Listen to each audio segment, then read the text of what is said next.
Morning সবাইকে, আবারও নতুন ব্লগে সবাইকে স্বাগত আর ভালোবাসা জানিয়ে আজকের ব্লগটা শুরু করছি। তো এখন বাজে হচ্ছে সকাল 7:30 আর আমি চলে এসেছি বাগানে ফুল তুলতে। ঘুম থেকে উঠেই চোখ মুছে বাগানে ফুল তুলতে চলে এসেছি। আর দেখো কত সুন্দর ফুলগুলো ফুটেছে। তো এই গাছ থেকে কাকিমা কিছু ফুল তুলে নিয়ে গেছে আর বাকিটা আমি তুলবো। তো দেখো গাছ থেকে প্রজাপতিগুলো কি সুন্দর উড়ে যাচ্ছে। আর আজকের আবহাওয়াটা কিন্তু দারুণ, একদম খুব সুন্দর আবহাওয়া। এই যে এই কটা ফুল পেয়েছি, এখনো গাছে ফুল ছিল কিন্তু অনেক উঁচুতে মানে ধরে ধরে তুলতে হতো। তো এই কটা ফুলই আজকে দিয়ে পুজো দেব।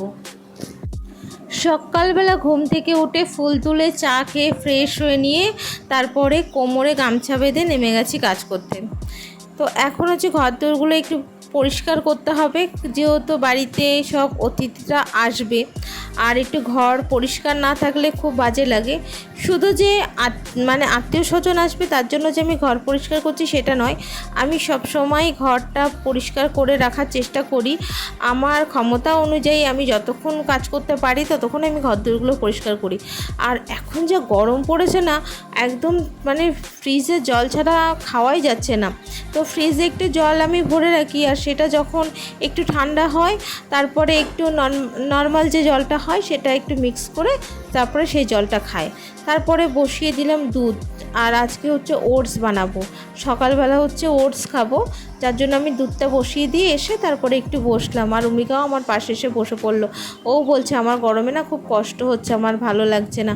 হ্যাঁ সত্যি এতটা গরম পড়েছে না, মারাত্মক না, মানে প্রত্যেকটা মানুষেরই কিন্তু কষ্ট হচ্ছে গরমে। শুধু যে আমি একা কষ্ট পাচ্ছি সেটা নয়, প্রত্যেকটা মানুষই কষ্ট পাচ্ছে। আর এই গরমের মধ্যে ভিডিও করাটা কিন্তু প্রচুর একটা টাফের বিষয়। মানে কেউ একটু যে সেজেগুজে ভিডিও করব সেটাও হয় না। মানে তখন মনে হয় এত গরমের মধ্যে এত কষ্ট করে কে ভিডিও বানায়, শরীরটা পুরো ক্লান্ত হয়ে যায়, তখন আর কিচ্ছু ভালো লাগে না। আর অমিকাকে বললাম একটু ঘরটা ঝাড় দিয়ে দে, ও ঘরটা ঝাড় দিচ্ছে। আর আমি এদিকে রান্নার জোগাড় করছি। এদিকে দুধও বসানো আছে, ওটসটাও এখনও পর্যন্ত বানাইনি, ওটসটাও দিয়ে দিয়েছি হচ্ছে। তো এই ডালটা না একটু ভিজিয়ে রাখলাম, ভাবছি রাত্রেবেলা একটু পান্তা ভাত করে খাবো। আর তার সঙ্গে ডালের বড়া আর পান্তা ভাত কিন্তু খুব ভালো লাগে খেতে, তাই না? তো তোমরা কে কে পছন্দ করো মানে পান্তা ভাতের সঙ্গে ডালের বড়া? হ্যাঁ, তো এই ভিডিওগুলো দেখতে চাইলে আমার ফেসবুকে দেখতে হবে। আমি এই ধরনের কন্টেন্টগুলো ফেসবুকে বেশিরভাগ আপলোড করি। তো তারপরেই অমিকাও ওটস খেয়ে নিয়েছে, সোহানও ওটস খেয়ে নিয়েছে, এবার আমি বসে পড়েছি ওটস খেতে। আর আজকে একটু দুধ দিয়ে ওটস খাচ্ছি, তা না হলে অন্য অন্য সময় আমি জল দিয়েই খাই। জল দিয়ে আমার খুব ভালো লাগে, একটু জল দিয়ে একটু লবণ দিয়ে খেতে কিন্তু ওটসটা খুব ভালো লাগে। আর দুধ দিয়ে খেলে তো ফ্যাট হয়, আর দুধ দিয়ে খেয়ে যেহেতু আমি ফ্যাটি, তো সে কারণে দুধ দিয়ে খেয়ে কোনো লাভ নেই, একটু জল দিয়ে খেলে ওটসটা তাতেই লাভ আছে, তাই কি নয়? তো তোমরা কে কীভাবে খাও অবশ্যই কমেন্ট করে জানিও। তারপরে খেয়ে দিয়ে পেটটাকে একটু মোটা করে চলে আসলাম রান্নাঘরে দুপুরের আয়োজন করতে। তো আজকে কী রান্না হচ্ছে চলো তোমরাও জানতে পারবে, দেখতে পারবে। আর এই যে বড়ি ভাজছি, এটা আমার মায়ের হাতের দেওয়া বড়ি। আমার মা কিন্তু প্রতি বছর শীতকালে বড়ি বানায়। ওনার খুব শরীর খারাপ, হাত পা ব্যথা, তবুও উনি বড়ি বানিয়ে আমাদেরকে দেয়। আর এই যে কচুর তরকারি দেখতে পাচ্ছ কত সুন্দর, এই কচুটা হচ্ছে আমাদের বাড়িওয়ালা কাকিমা, উনি আমাদেরকে দিয়েছে কচুটা। তো কচুটা না খেতে যেমন দারুণ হয়েছিল এবং রান্না করে তার কোয়ালিটিটাও সুন্দর, মানে দেখতেই সুন্দর লাগছে। এদিকে আমি ডালটাও বেটে রাখছি, রাতের জন্য বড়াটা করে রাখছি, কারণ এই গরমের মধ্যে আবার রাত্রে কে ভাজবে। আর এখন যদি ভাজা হয় দুপুরে একটু খাওয়া হয়ে যাবে, আর বাকিটা রেখে দেবো, সেটা আমি রাত্রেই ভেজে খেয়ে নেবো। তো সেটার জন্য এখন ভেজে নিচ্ছি। তো ফাইনালি রান্নাবান্না কমপ্লিট। আর এখানে দেখো কাঁচা ঘাটকোল বেটেছি। তোমরা যদি রেসিপিটা জানতে চাও অবশ্যই কমেন্ট করে জানিও। আমিও জানতাম না যে কাঁচা ঘাটকোল বাটা খাওয়া যায়। আমি তো সবসময় যে ঘাটকোল খেয়েছি সেটা আমি মানে তেলের উপরে দিয়েই খেয়েছি, কিন্তু এই রান্নাটা আমার শাশুড়িমাই আমাকে শিখিয়েছে। মানে উনি আমাকে বানিয়ে খাইয়েছে, সেখান থেকে আমি শিখেছি যে কিভাবে করতে হয়, আমি ওনার কাছ থেকে জেনেছি, তারপর উনি আমাকে শিখিয়েছে রান্নাটা। তা সত্যি কিন্তু অসাধারণ লাগে, অসাধারণ।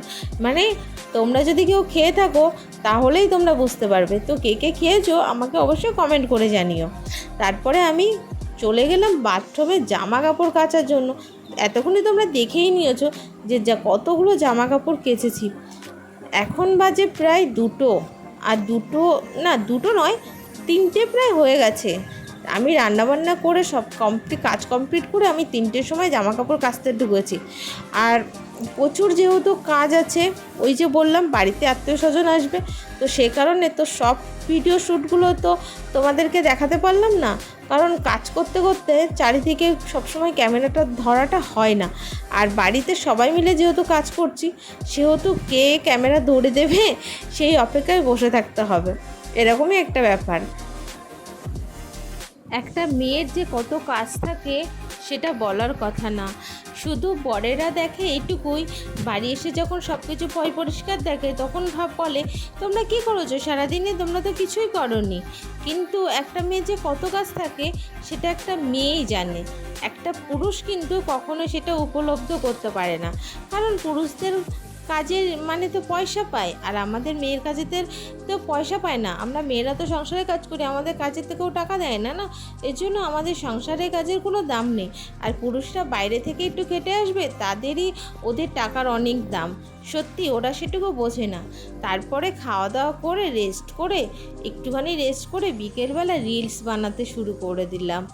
তো দেখো আমার মানে সেজে কেমন লাগছে অবশ্যই কমেন্ট করে জানিও।